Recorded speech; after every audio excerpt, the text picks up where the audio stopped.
Hello student, I am Vinita Srivastav, class 12th, Biology, chapter 2, Sexual Production in Flowering Plants. Topic is Megasporogenesis. Student, Megasporogenesis जो process है वो क्या है? The process of formation of megaspores from the megaspore mother cell is called the megasporogenesis. Okay student. Ovule generally क्या करता है? Differentiate होता है एक सिंगल मेगास्पोर मदर सेल में इन द माइक्रोपाइलर रीजन में होता है. ये जो न्यूसेलस है, न्यूसेलस के सेल्स में किसी एक सेल में, न्यूसेलस के जितने भी सेल्स होते हैं उसके किसी एक सेल में कुछ चेंजेस आते हैं. ठीक है, वो कहाँ आएंगे? माइक्रोपाइलर एंड की तरफ. माइक्रोपाइलर एंड की तरफ जो एक सेल होगा जिसका साइटोप्लाज्म बहुत डेंस होगा वो सेल स्पेशलाइज होगा मेगास्पोर मदर सेल के रूप में, मींस एमएमसी. ये सेल ऑलवेज माइक्रोपाइलर एंड में ही होगा. एमएमसी में क्या होता है? फिर म्यूसिस होगी. म्यूसिस 1 के बाद इसमें 2 सेल बनेंगे. जब पूरा म्यूसिस की प्रोसेस हो जाती है तो उसके बाद उसमें क्या 4 सेल बन जाते हैं. इसमें म्यूसिस से 4 मेगास्पोर बनेंगे. अब चारों मेगास्पोर कैसे हैं? एन न्यूक्लियस है उनके पास, मीन्स म्यूसिस के बाद चारों सेल्स हैप्लॉइड होंगे. इनमें से ओनली एक ही गैमेटोफाइट बनेगा और जो 3 होंगे वो डिजेनरेट हो जाएंगे. दिस एंजियोस्पर्म में चारों मेगास्पोर्स फंक्शनल नहीं होते. एंजियोस्पर्म में जो चारों मेगास्पोर्स जो बनते हैं वो फंक्शनल नहीं होते. ओनली 1 ही फंक्शनल होता है. 3 megaspores are degenerated. Only 1 form gametophyte. Single spore से गैमेटोफाइट, पूरा गैमेटोफाइट बनेगा, बाकी तीनों डिजेनरेट हो जाते हैं. इसी को कहते हैं that is monosporic gametophyte. Right student.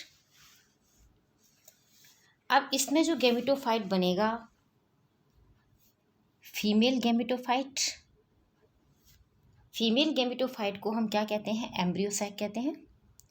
Embryo sac में गैमेट बनता है फीमेल में. एम्ब्रियोसैक में गैमेट बनता है फीमेल में, और मेल में गैमेटोफाइट पॉलन ग्रेन्स हैं. Right student. मैं एंजियोस्पर्म की बात कर रही हूँ. ओके. यहाँ पर न्यूसेलस में साइड में जो न्यूसेलस बच गया है, अब यहाँ पर मेगास्पोर बन गया. यहाँ पर तो मेगास्पोर बन गया है. अब यहाँ माइटोसिस होगी. पहले न्यूक्लियर डिवीज़न होगा, मीन्स कैरियोकाइनेसिस. न्यूक्लियर डिवीज़न को क्या बोला जाता है? कैरियोकाइनेसिस बोला जाता है.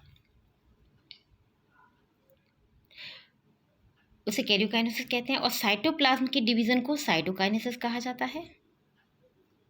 अब मेगास्पोर में डिवीज़न होता है. न्यूक्लियस तो डिवीज़न करते रहते हैं, कैरियोकाइनेसिस होता रहता है, लेकिन साइटोकाइनेसिस काफ़ी देर के बाद होता है, बहुत देर तक नहीं होता, ये जाकर एंड में होता है. राइट.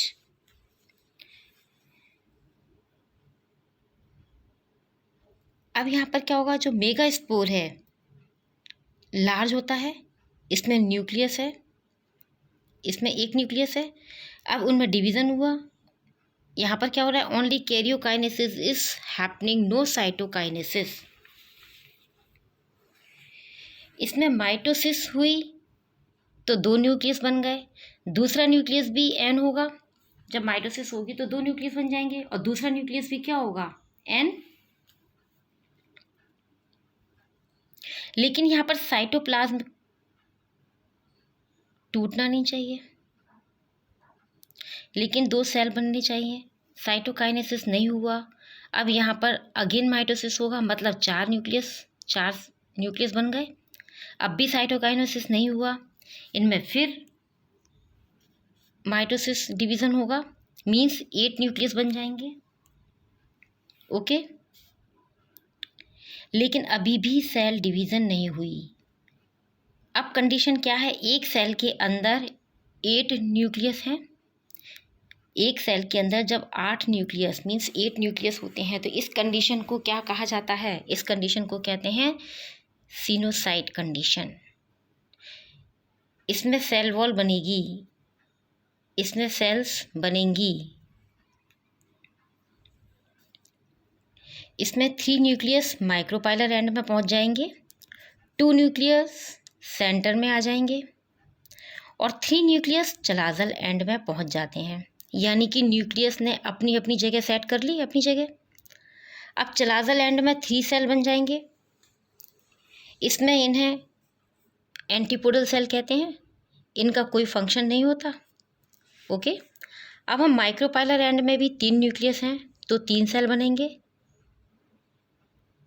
यहाँ 2 बड़े सेल बनेंगे, इनके बीच में एक छोटा सेल बनेगा, यही फीमेल गैमेट है। ये हमें माइक्रोपाइलर एंड में और 2 बड़े सेल होते हैं माइक्रोपाइलर एंड में। ओके, जो 2 बड़े सेल होते हैं माइक्रोपाइलर एंड में उसे कहा जाता है सिनर्जिड सेल।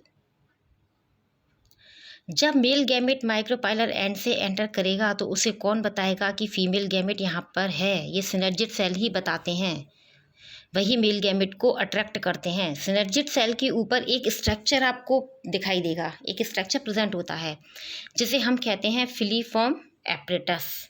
क्या बोला जाता है उसे, फिलीफॉर्म एपरेटस कहते हैं। जब मेल गैमेट माइक्रोपाइलर एंड से पोलन ट्यूब के अंदर होते हैं ना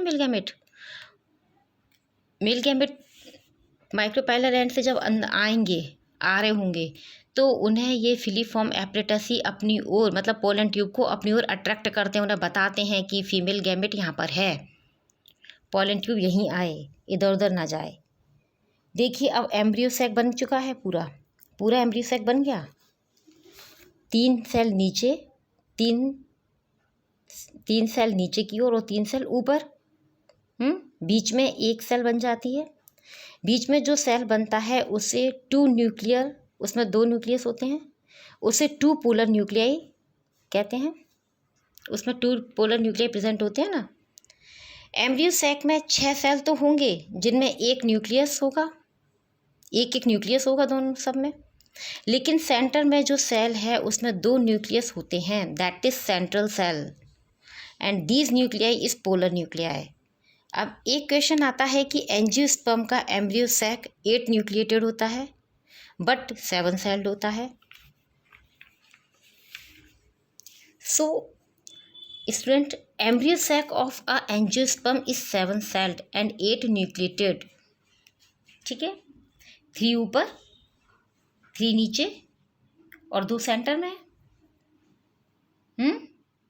तो ये क्या हो गया, 7 celled 8 nucleate. Okay, I hope you understand, student. Thank you.